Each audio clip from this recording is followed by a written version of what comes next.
Hello everyone. Today we are discussing the case law of Apple Incorporation versus Samsung Electronics Corporate Limited Company.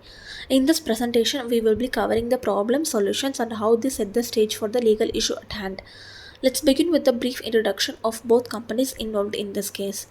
Apple is one of the world's most famous technology companies, founded in 1976 by Steve Jobs, Steve Wozniak, and Ronald Wayne.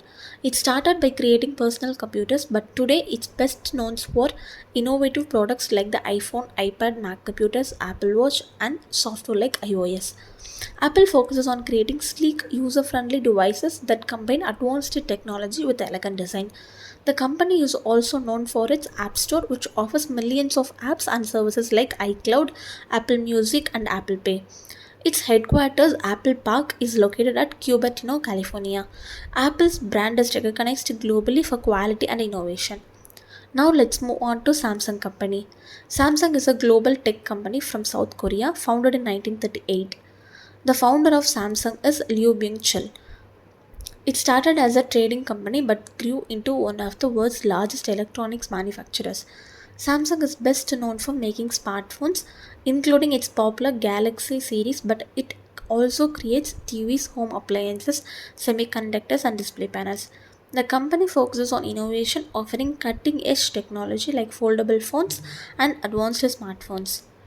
Samsung plays a key role in the tech world and is a leader in areas like memory chips and display technologies. Its headquarters are in Seoul, South Korea. Now we can see a brief explanation about this case.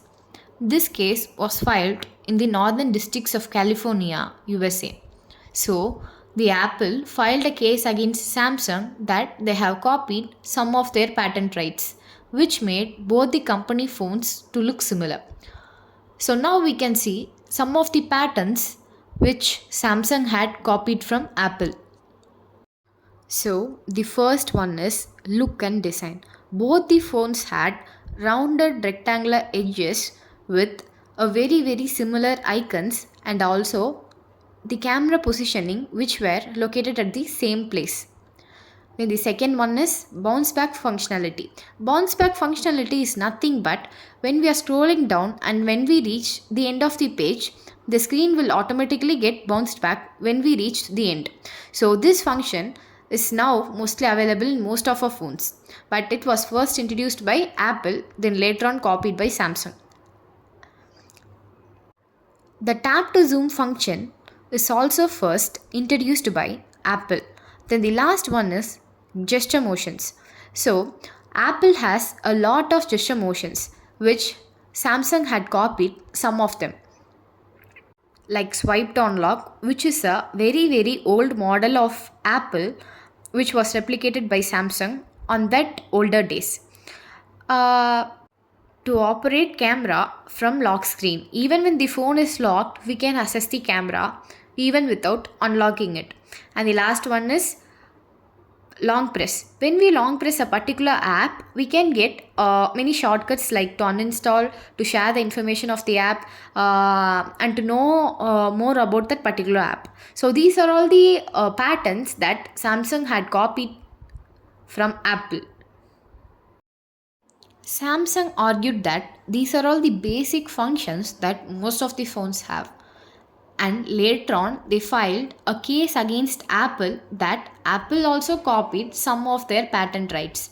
So, the first one is wireless communication technology, which reflected 3G communication, which was first introduced by Samsung and later on replicated by the Apple.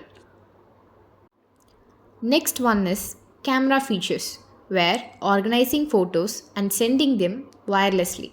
Then the last one is battery efficiency. So Apple has a very low battery efficiency where a battery can't stand for a long time. So they have copied that battery efficiency from Samsung and implicated in their mobile phones to reduce the power consumption. So these are all the patents where both the companies had copied from one of them.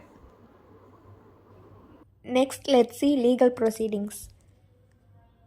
In 2011, Apple was demanding 2.525 billion from Samsung and Samsung was demanding 400 million from Apple.